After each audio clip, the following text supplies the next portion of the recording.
Go from here. And has been made possible in part by the following sponsors. The Trial Lawyers Association of BC.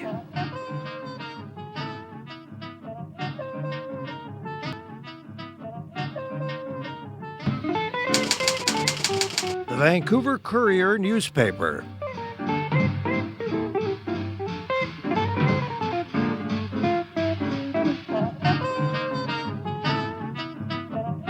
My new book about addictions, All the Way Home, Building Recovery That Works.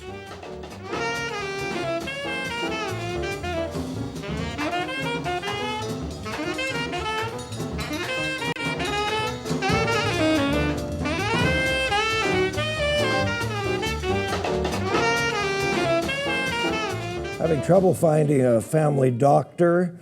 Or do you live up north or live in some obscure community in the valley? Maybe you're afraid that you're going to have some kind of an attack while you're watching a football game or a hockey game. Oh, maybe a hockey game might break out in the fights. So what are you supposed to do about all that? Imagine virtual doctors, not robots, not cartoons, not anime, but actual doctors right in front of you, online, and actually getting right in your face.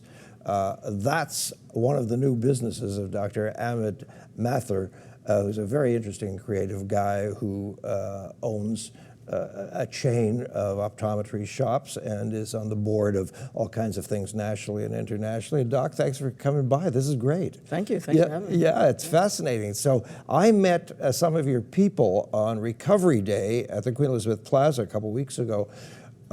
Your guy was showing me this toy, part of this setup. It's very interesting, and in a way, I guess it's inevitable because I have done, on a couple of occasions, Skype. I've done addictions counseling over a Skype. Yeah. I'm not a big fan of that for me, but it worked. It was okay because Sure. my client was in the valley. So what are we going to do? Right. Describe LiveCare. What is it? Yeah, I mean, it's a little bit broadly like what you just mentioned, but I guess telemedicine is the scope of what we're talking about. It's physicians who are using technology, essentially, and different types, whether it's just a monitor chat, if you will, or gadgetry that adds to it to provide medical services when you're not in front of the patient.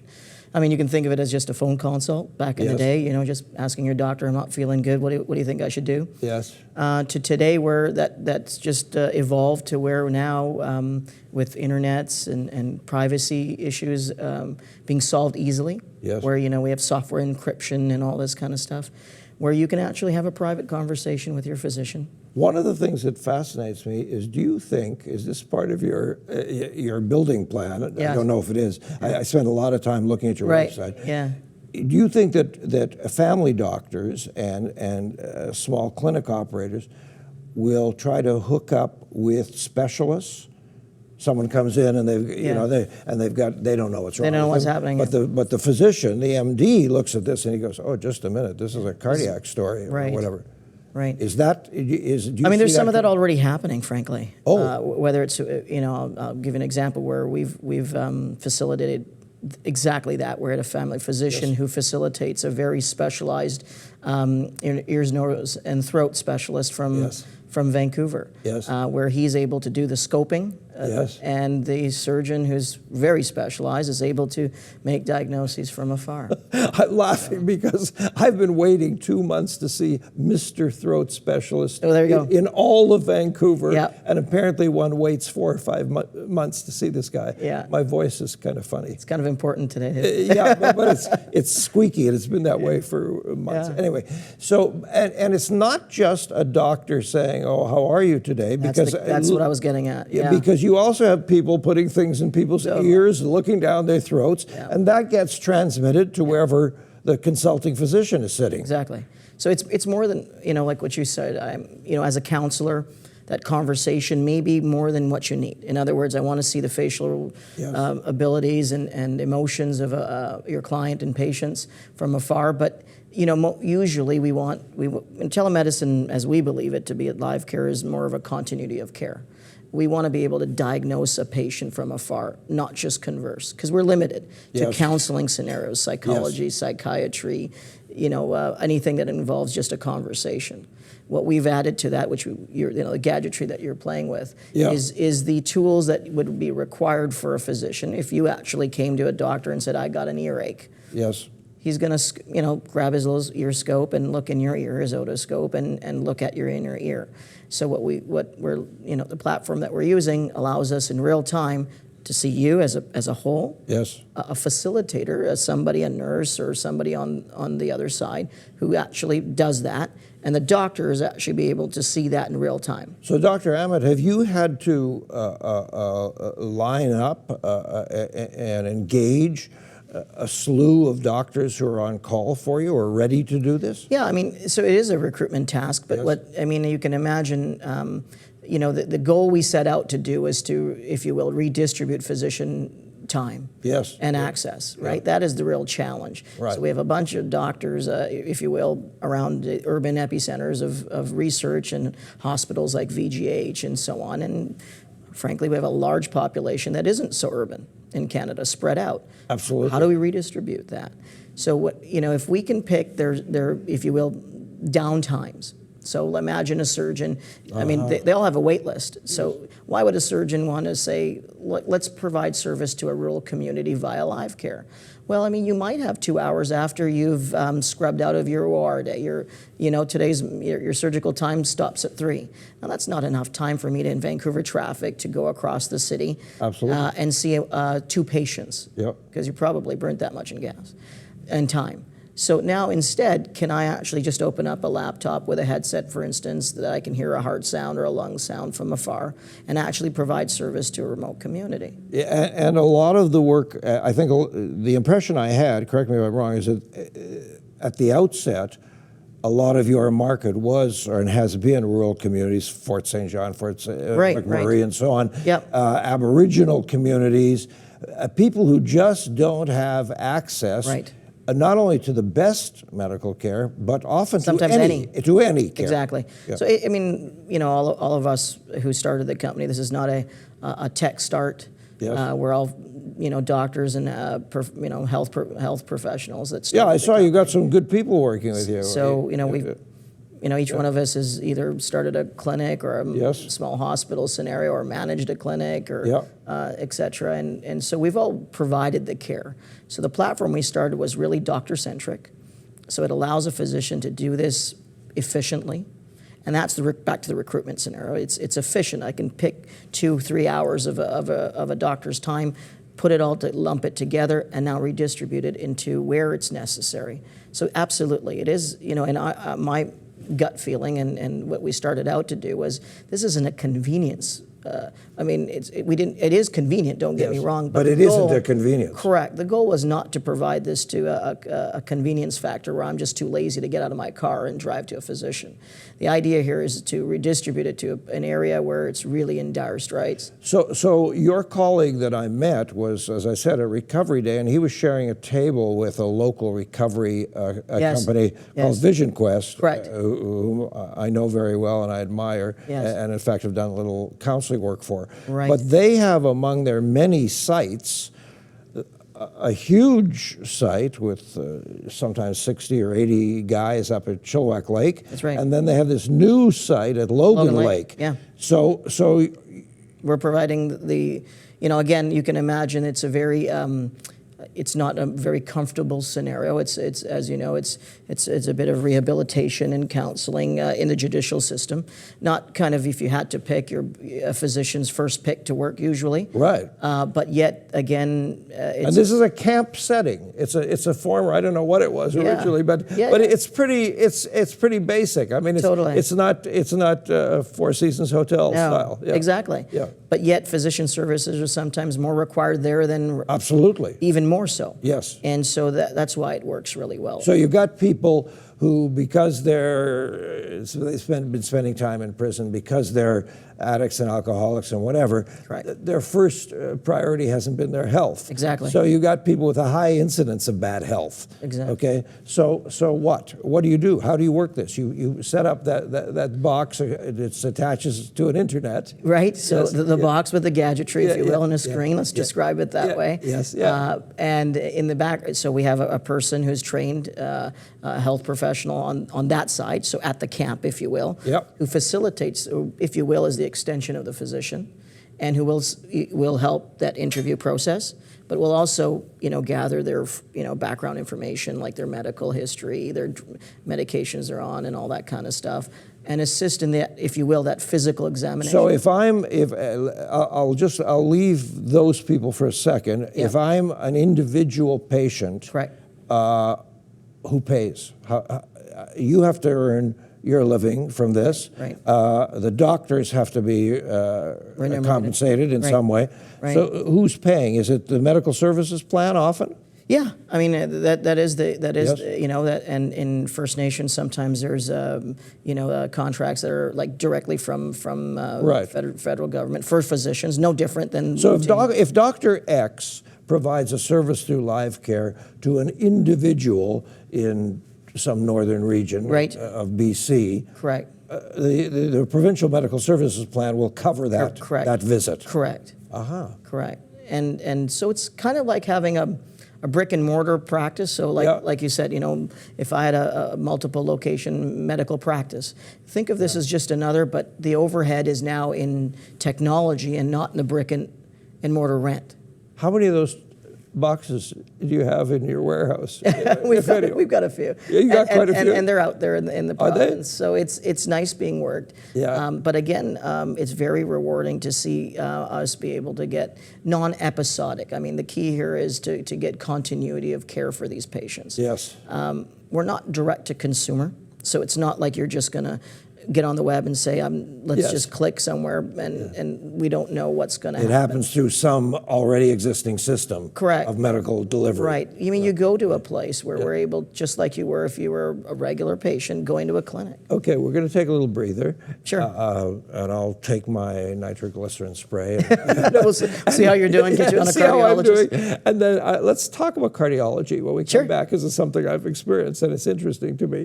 It's great. Will Okay, do. Dr. Amit Mathur is our guest. We're going to take a little break, and your chance to send us an email here at davidberner.com, and an opportunity for those nice people who support us here to say hello on Shaw Community Television, Cable 4. Back in a second.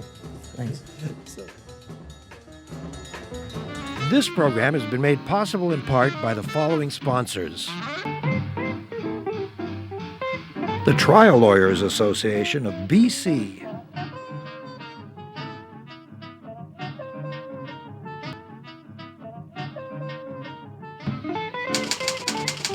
The Vancouver Courier newspaper.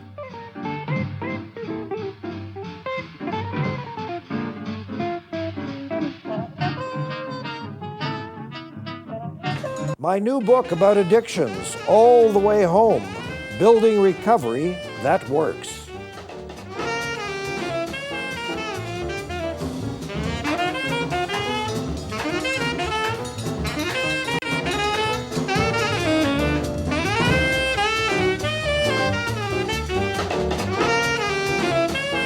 We're back with our guest, Dr. Amit Mathur, and he is one of the principals. He is the COO of a company called LiveCare.CA.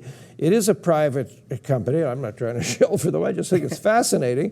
That is helping with a new, very up-to-date, modern kind of medical delivery, Right. which is basically medical delivery by Through technology. Yeah, through technology by virtual reality, but not with animated characters. No avatars here. No avatars, Yeah. but actual, no blue-faced people so Right, far. you got it. So speaking of blue-faced people, because I have had unhappy cardiac experiences, but I'm fine. And it fascinates me. Let's say someone now at a place like BC Place or the Canucks games or Rogers Arena or something, there's going to be first aid folks hanging around. Totally. But even so, let's say that someone has some kind of major cardiac episode, okay, or a stroke. Who would suddenly be on your system, either in the stadium or in the ambulance? Sure. I mean, that's something, a service likely that you'll see in the future. Yes. It's something that makes a lot of sense. You can imagine athletic, when you go to an Olympics or a large event where you're taking care of multiple numbers of people in all sorts of different places. Well, the NFL is beside itself with concussion problems. Totally. I'm glad you say that. That's exactly the space that we grow towards, if you will. A more specific example on a heart scenario that makes sense is, for instance, I'll give you a real example. Please. Where we're in a First Nations community providing service up north in northern BC. And a person has, comes in for a routine check, and the doc says, this isn't so routine. This I've listened to from afar. Yes. I've listened to your heart sounds, your lung sounds. They can do an EKG and watch the results, everything in kind of real time. Yes. And they say, well, look, this like you said, needs real attention. This needs some attention above and beyond me, and maybe even surgical attention much more urgently. So now that's where this telemedicine becomes really beneficial, because they can collaborate and almost have another cardiologist on that appointment at the same time. And if he concurs, now there's a rationale to say to that patient, I really need you to get on the plane. Yes. And the doctor is already engaged with the other specialist and saying, I'm sending you to this doctor, and the doctor already knows who's coming. And that procedure that he needs is, if you will, as efficient as it needs to be. And as we know, with stroke and with cardiac issues and other issues, time is everything. Absolutely. Timing is It's everything. the essence. So what about ambulances, planes, trains, and automobiles? Yes. It strikes me, because I've been in an ambulance on one occasion, going to VGH in the middle of the morning, in the rain and so on. It wouldn't hurt to have this. It did. No, I think it wouldn't hurt. I mean, you're asking the convert. You're talking to the converted. So where does this go? I think medicine is going to go that way. We're going to be connected. Who wouldn't want a trauma doctor to supervise a paramedic who's a patient that's being transferred from an oil rig? And that initial time of that first critical 2 3 to 5 minutes. Traffic is police, so important, traffic people. It makes so much sense to us when we talk about it. Yes. But we got to ensure that all those logistical issues of patient privacy, all those things we're not. I'm glad you mentioned that. That was one of the big issues I wanted to ask you about, because now that what your system depends on is an internet connection of some kind, right away. This is true for any of us. Just sending a message to our children or our sweetheart or something, privacy becomes a big issue. I have to be careful what I say. Yeah, and that's the key. So how you said back. Did you say Hillary Clinton? Yes. Yeah. Which server did I put it on? Exactly. But when you think back to your example of when you counseled somebody on Skype. I mean, it was out of necessity, probably for the patient. But we know that Skype's probably what we're trying to do is create a system which is locked down, so that this information is no different than that being transferred in. Are you telling me that at this moment Skype is a little too vulnerable? I mean, I think it's pretty secure to some degree, but I mean volatile in the sense like we don't want your information bouncing out of Canada into different switches, as we know. So health authorities, and I think very smartly set a different bar, if you will, for privacy here in Canada. And we need to ensure that kind of bar is set for patient care. Here's an interesting one: prescription refills. Yeah. Describe how that might work, because I get prescription refills all the time, and it's always an interesting experience. Well, I mean, I think definitely the offering, you can imagine.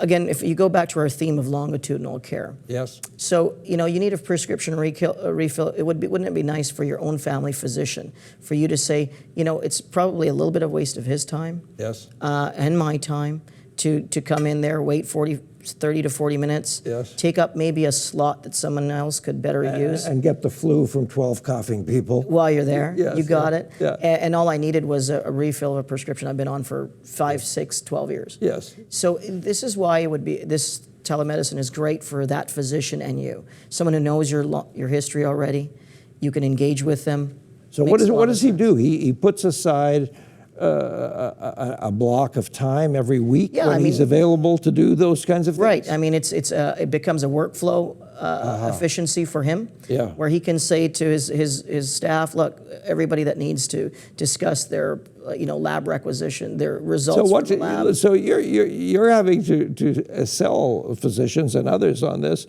and specialists. What kinds of resistance and what kinds of acceptance are you getting?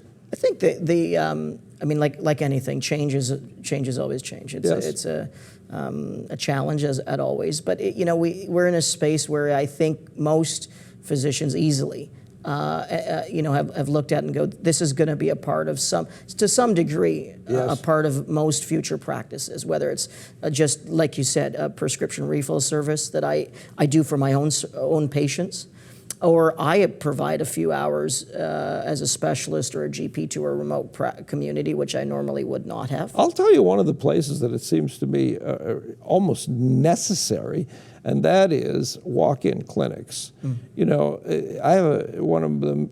I'm a coffee nut, so one of my favorite cafes is up in Kerrisdale, and when you walk through this kind of breezeway space, there's a clinic, and I've never seen it other than packed. Right. And every time I look at this, I think, oh, thank God I have a family doctor. Right. And I don't have to sit with 40 people, because I'm such an arrogant guy. Anyway. So it seems to me if I were running a drop-in clinic, God forbid, I would want to have access to specialists. I mean, again, the access to specialists is prime for any.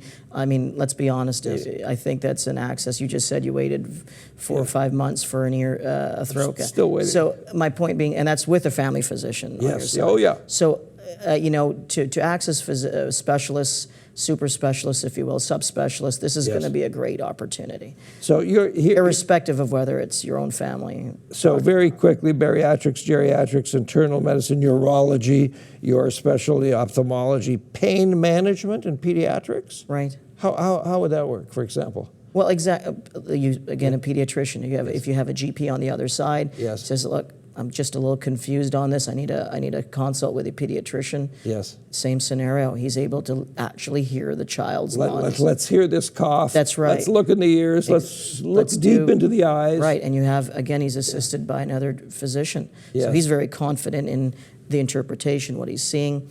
And the same with the pain specialists. I mean, what kind of medication are they on? How can they, navigate their health and rehabilitation in many cases? These are all really great opportunities for it. What do you say to people who say, well, I'm not sure that's going to be quality medical service? Right. Well, I mean, this is, in many cases, very efficient medicine. Yes. As a healthcare provider myself, I don't think anybody is saying this is a substitute for a real family physician. In fact, frankly, the opposite. A lot of the programs we're in rural communities, we're actually trying to almost entice physicians to move up, to go. And this becomes a supporting cast for them. Yes. Where when they're, a lot of them do locum service, where they're in and out of these communities. Well, now that quote-unquote out time, they could actually be engaged, right? And still follow fragile patients or patients that need that more care. And so when they show up 4 weeks later, it's not like suddenly there's a void in that community. They've actually been seeing those patients. I think the first time, Doc, that I heard about remote counseling was about 4 years ago, and the issue was pretty simple. A teenager in far northern BC, what are they going to do? Right. Put them on a plane for a visit once a week to an addictions counselor or a psychiatrist or a child psychologist? Yeah. No. Well, you do counseling. So this is, in my mind, mental health. If we talk about something we can really make a difference in with telemedicine, it's mental health. I mean, this is made for mental health help. Because, you have people who can do this in the privacy of their homes.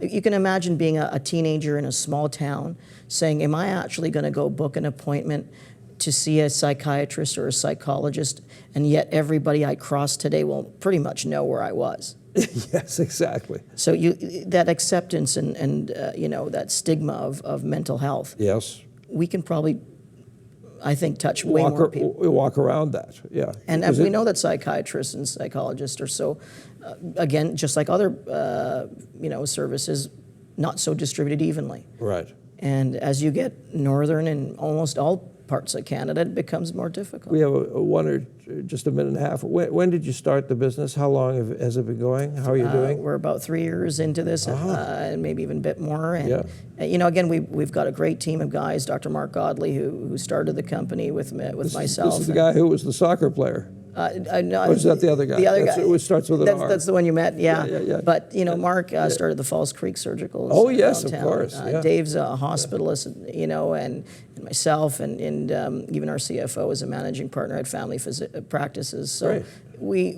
we bring some healthcare background to it, and we want to keep it that way. Well, good luck. I think it's a great service. Yeah, Thank I you. think it's probably a great business. I hope you make some money, but I do think too. But I think it's an excellent service. I think the world is going to be filled with that soon. Yes, and the gadgetry continues. Yeah. Thanks so much. Thanks so much. Thanks. Dave.